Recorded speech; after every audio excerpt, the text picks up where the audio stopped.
ये बहुत दुर्भाग्यपूर्ण है। भारत के लोकतंत्र को और गैर बराबरी भेदभाव जिस तरीके से मौजूदा सरकार न्यायपालिका के माध्यम से करा रही है, ये सोचनीय बिंदु है। इस देश की जनता को सोचना पड़ेगा कि बीजेपी के दर्जनों नेता हेट स्पीच बोलते हैं और उनका समय पूरा खत्म हो जाता है, कार्यकाल खत्म हो जाता है, उन पे कोई कार्रवाई नहीं होती है। उन्हें ना तो जेल जाना पड़ता है, ना जमानत कराना पड़ता है, यहाँ तक कि मुकदमा भी नहीं लिखना पड़ता है। और अगर किसी विपक्ष के दल के किसी व्यक्ति ने चुनाव में कुछ कह दिया तो उस पर कार्रवाई हो जाती है। मैं इतना जानता हूं कि आने वाले समय में बीजेपी के लोग रोएंगे, वो भी खून के आंसू रोएंगे, क्योंकि सत्ता जब जिसके पास रहेगी तो सिस्टम उसी के आधार पे चलेगा। जो आज बीजेपी बो रही है, कल उसको वही काटना पड़ेगा। कानून और संविधान को मानते हैं, लेकिन हमारे साथ लगातार गलत हो रहा है। राजनीतिक लाभ के लिए मस्जिदों से लाउड स्पीकर उतारे जा रहे हैं, हालांकि उससे किसी को परेशानी है या नहीं, इस पर विचार नहीं किया जा रहा। निश्चित तौर पर भारत में सभी धर्मों को मानने वालों को बराबर अधिकार है। कोई सड़क पर भंडारा कर देगा, कोई सड़क पर जागरण कर लेगा, कोई सड़क पर पूरी तरीके से यात्रा निकाल लेगा, और अगर कोई सड़क पर 2 मिनट के लिए नमाज पढ़ लेगा तो उसके लिए कानून सिस्टम सब बाधित हो जाता है। इसको कहते हैं भेदभाव करना। जिस तरीके से मौजूदा सरकार भेदभाव कर रही है, इसी के परिप्रेक्ष्य में हमारे महाराष्ट्र के प्रदेश अध्यक्ष जी ने उस बात को कहा है। लेकिन मौजूदा सरकार को ये समझना चाहिए, चाहे वो सेंट्रल में हो, महाराष्ट्र में, उत्तर प्रदेश में हो, जिस तरीके से आप किसी की प्रार्थना स्थल को तोड़ देते हैं, जिस तरीके से आप लोगों के साथ गलत व्यवहार करते हैं, नमाज पढ़ने के लिए आप जूतों से उनको धक्का देते हैं, मारते हैं और इस तरह की बात करते हैं, तो मेरे मन में एक ही बात आती है, शायद इस देश में जो सड़कें बनी हैं वो बीजेपी के नेताओं के व्यभिचार अय्यासी करने के लिए बनी है, ना कि किसी धर्म के लोगों के नमाज पढ़ने के लिए। ये बात भी अब लगभग स्पष्ट हो चुकी है। और उत्तर प्रदेश में डीजीपी हो रहे हैं, अखिलेश यादव ने ट्वीट किया है, उन्होंने कहा है एक बार फिर कार्यवाहक डीजीपी की नियुक्ति की गई है। दूसरी तरफ मायावती ने सवाल उठाया, उन्होंने कहा है कि कानून व्यवस्था बुरी स्थिति में है, इसमें सरकार और डीजीपी को महत्वपूर्ण भूमिका निभानी पड़ेगी। अब मुझको ये बात पूर्ण रूप से समझ में आ गई कि कार्यवाहक डीजीपी क्यों लगातार बीजेपी उत्तर प्रदेश में दे रही है। दरअसल में उत्तर प्रदेश के मुख्यमंत्री भी कार्यवाहक मुख्यमंत्री हैं। उन पे अब गिरी, तब गिरी, तलवार गिरी, ये गिरा, वो गिरा वाली स्थिति लगातार बनी हुई है। तो मेरे ख्याल से जो मुख्यमंत्री कार्यवाहक के रूप में उत्तर प्रदेश में काम कर रहे हैं, इतने बड़े बहुमत के बाद भी दबाव में, डर में, और अपना एक परमानेंट डीजीपी नहीं रख सकते हैं, इससे ये बात पूर्ण स्पष्ट रूप से देश को पता चल गई कि कार्यवाहक मुख्यमंत्री के कार्यवाहक डीजीपी उत्तर प्रदेश में। देखिए, कोर्ट का फैसला आया है तो उस फैसले को चुनौती देने के लिए हाई कोर्ट और सुप्रीम कोर्ट खुला हुआ है, तो निश्चित है कि अपील की जाएगी। सीडीएस ने सिंगापुर में इंटरव्यू दिया जिसमें उन्होंने कहा कि भारत ने भी अपने कुछ जो लड़ाकू विमान थे उनको खोया है। इसके बाद से लगातार सवाल उठने शुरू हुए। देखिए, लड़ाई में तो दोनों तरफ से कहीं ज्यादा क्षति होती है, किसी कम होती है, तो लड़ाई में तो स्वाभाविक है, कौन नई बात है।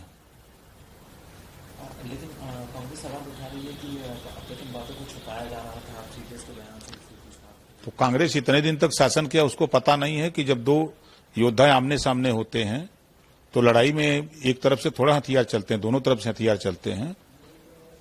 कांग्रेस को तो इस बात की जानकारी पहले से है। अगर वो इस बात को कह रहे हैं तो वो गलत बोल रहे हैं। सरकार में रह करके कि जानकारी रहनी चाहिए, अब होगी, क्योंकि विपक्ष में है तो बोलना इनका खाली काम है और कोई बात नहीं है। सर, पीएम मोदी ने कहा है कि भारत में अगर भारत की तरफ अगर गोली चलेगी तो उसका जवाब बोलने से दिया जाएगा। तो सही है, कहा है। हम तो 2 लाइन बोलते हैं ना, जातों को काटा बोए ताको बो भाला, वो समझ जाए कि पड़ा किसी से पाला।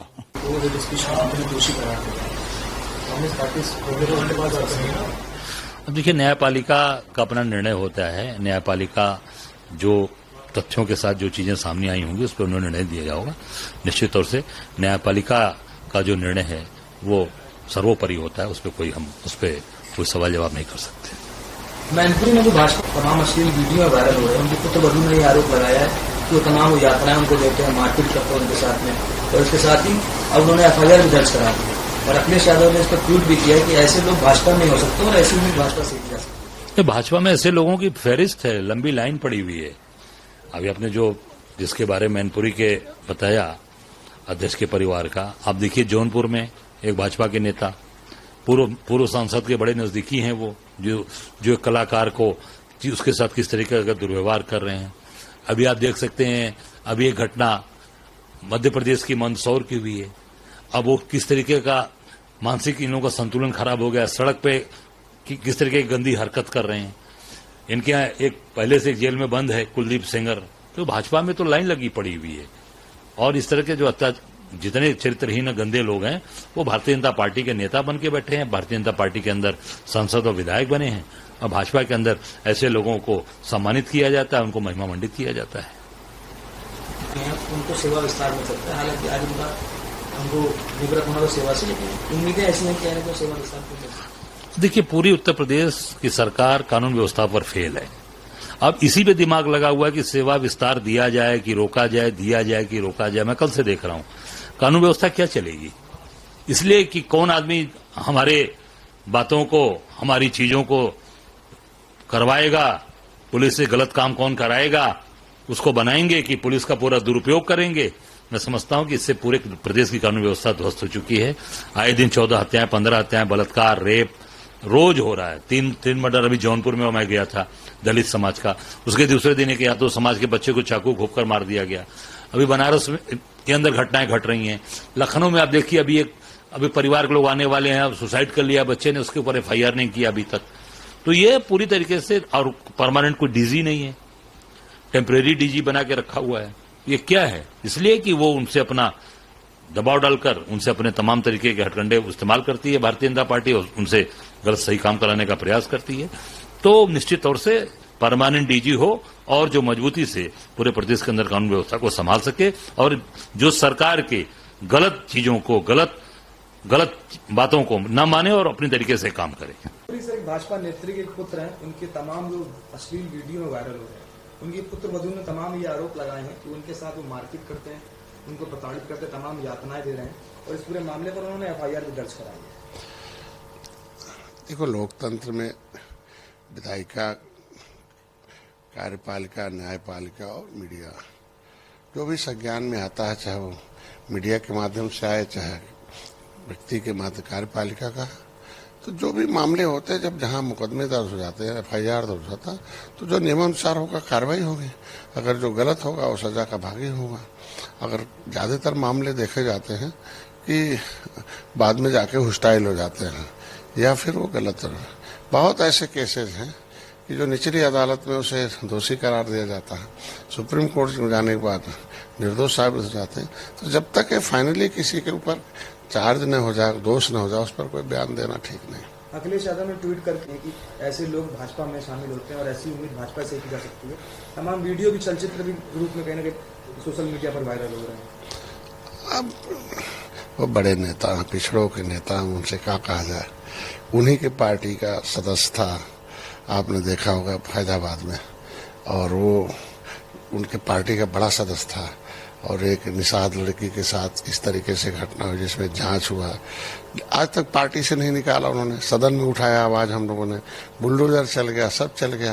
तो जो पार्टियों में आते जाते रहते हैं बहुत लोग, ऐसा नहीं है कि उनकी पार्टी में सारे लोगों को चरित्र प्रमाण पत्र लेके उन्होंने भर्ती किया, ऐसा तो कहीं शायद बाइलाज में भी नहीं लिखा होगा। ऐसे लोग आ जाते हैं और बाद में अगर सिरफिरे निकलते हैं, उनके खिलाफ कार्रवाई होती है, लेकिन उसे राजनीति का मुद्दा नहीं बनाया जाता। हेट स्पीच मामले में अब्बास अंसारी को कहीं ना कहीं उनका जो तमाम आरोप दोषी करार दे दिया, उनको आरोप तय हो चुके हैं। पहले तो उन्होंने सशर्त जो जमानत मिली थी, पता चला कि उसका खुद ही उल्लंघन किया उन्होंने, तो पहले तो जमानत निरस्त होनी चाहिए। और निश्चित रूप से जो न्यायालय कोई भी आदेश करे उसका सबको सम्मान करना चाहिए। अगर आप ये वीडियो YouTube पर देख रहे हैं तो हमारे चैनल को सब्सक्राइब करें और बेल आइकन को दबाना ना भूलें। अगर आप Facebook पर ये वीडियो देख रहे हैं तो हमारे पेज को लाइक करें।